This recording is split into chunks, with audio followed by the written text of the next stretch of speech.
Hello guys, good evening, જય Shri Krishna, welcome to my new vlog. અત્યારે મારે છે ને રંગોળીની તૈયારી કરું છું હું. સવારે વહેલી રંગોળી કરવાની છે 4 વાગે ઉઠીને. મિનરલ નહીં તો વીખી નાખે એટલે હું એ તૈયારી કરતી હતી, બોટલો ભરતી હતી ને એવી રીતે.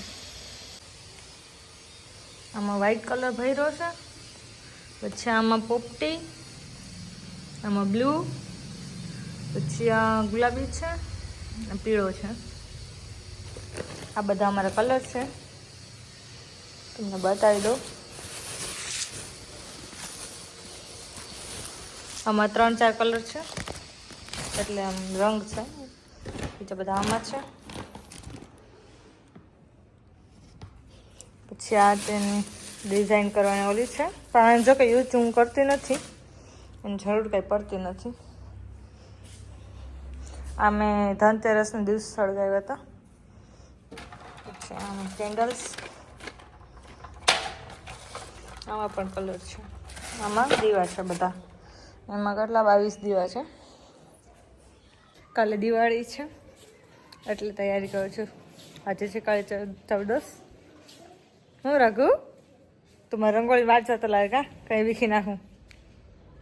હું જ્યારે રંગોળી કરતી હોય ને ત્યારે બહુ ડિસ્ટર્બ કરે. તેથી પણ એ બગાડવાની કોશિશ કરતો પણ ન બગાડી કહો. હું તો મજાનો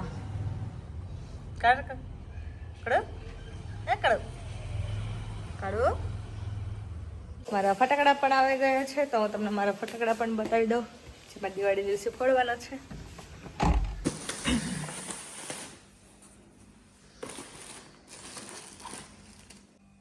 આ ચકરી છે.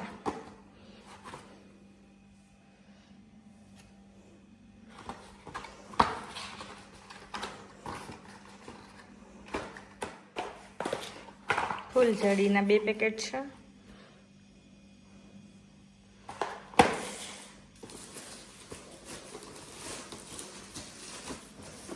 આ છે ઝાડવા.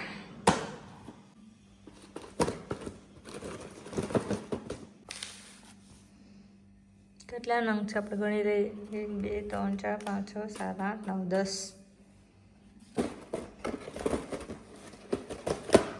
તેના પણ 2 પેકેટ છે.